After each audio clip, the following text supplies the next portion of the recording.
और उनके कंधे पर पूंजीपतियों को ला कर के टिकट दे करके आप जब बैठाएंगे तो स्वाभाविक रूप से वो राजनीतिक पार्टी गर्त में जाएगी, उसको कोई नहीं रोकेगा। राष्ट्रीय जनता दल के तो दो अभी जो उम्मीदवार हैं जिनको राष्ट्रीय ने रिजेक्ट किया वो जीत के एमएलसी में से आए। पिता और पुत्र के बीच में कहीं भी कोई राजनीतिक समझौता तो होता नहीं है।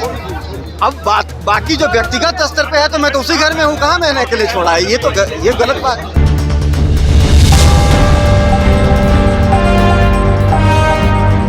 आज जनता दल यूनाइटेड में राजद के प्रदेश अध्यक्ष के छोटे बेटे अजीत सिंह ने दामन थाम लिया है। बताते चले कि राजद के प्रदेश अध्यक्ष जगदानंद सिंह को लेकर भी कई बातें अजीत सिंह ने कही हैं। वहीं आज ललन सिंह की अध्यक्षता में उन्होंने जदयू का दामन थामा है। उसके बाद उन्होंने कई आरोप जो है वो राजद पर लगाए हैं। उन्होंने यह भी कहा है कि जो राजद के लिए समर्पित कार्यकर्ता हैं उनके लिए वहां पर कोई जगह नहीं है। जब उनसे पूछा गया सम्मान समारोह के बाद कि आपने कई तरह के आरोप लगाए हैं तो उसको लेकर भी उन्होंने कहा कि आप देख सकते हैं जब प्राधिकार के चुनाव हुए हैं तो उसमें कई लोगों को टिकट नहीं दिया गया और वो लोग जीत के आए, तो आप खुद सोच सकते हैं कि वो समर्पित कार्यकर्ताओं की क्या इज्जत कर रहे हैं। जब उनसे पूछा गया कि जगदानंद सिंह को भी क्या आपके साथ ही साथ जेडीयू में आ जाना चाहिए तो उसको लेकर भी उन्होंने कहा कि ये उन्हें सोचना चाहिए, ये उनका अपना निजी राय है। क्या कुछ कह रहे हैं अजीत सिंह, पहले आप सुने।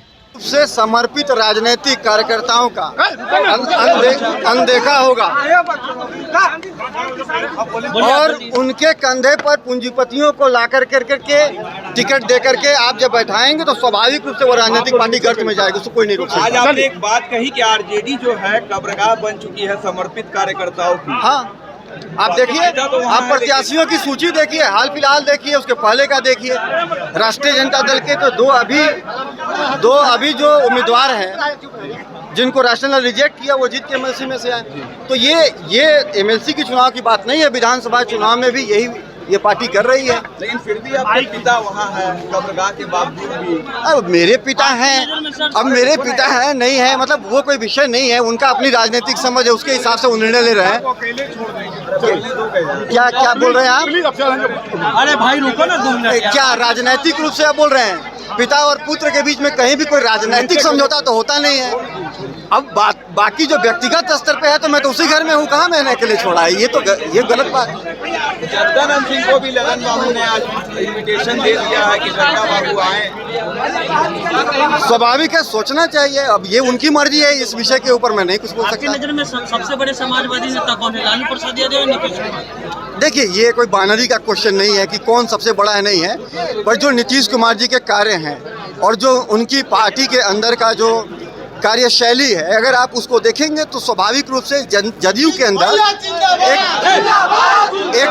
एक जो संस्कृति है वो ये बतलाती है कि नीतीश कुमार जी विशुद्ध रूप से समाजवादी नेता है। तो उसमें कहें तो आपने बयान में सुना कि अजीत सिंह का कहना है कि जगदानंद सिंह क्या फैसला लेंगे ये उनका खुद का राय है। हालांकि ये तस्वीरें देख सकते हैं, इस वक्त जदयू कार्यालय में है, अभी मिलन समारोह हुआ है, अजीत सिंह ने पार्टी की सदस्यता ली है। वहीं तस्वीर भी आप देख सकते हैं कि किस तरीके से ललन सिंह को शॉल ओढ़ाया गया है, पगड़ी पहनाई गई है और तमाम लोग एक साथ एक जगह होकर नीतीश कुमार के गुण गा रहे हैं। और जब उनसे पूछा गया कि सबसे बड़े सामाजिक नेता कौन है, लालू प्रसाद यादव या फिर नीतीश कुमार, तो कहीं ना कहीं उनका रुख जो था वो बिहार के मुख्यमंत्री नीतीश कुमार की तरफ था।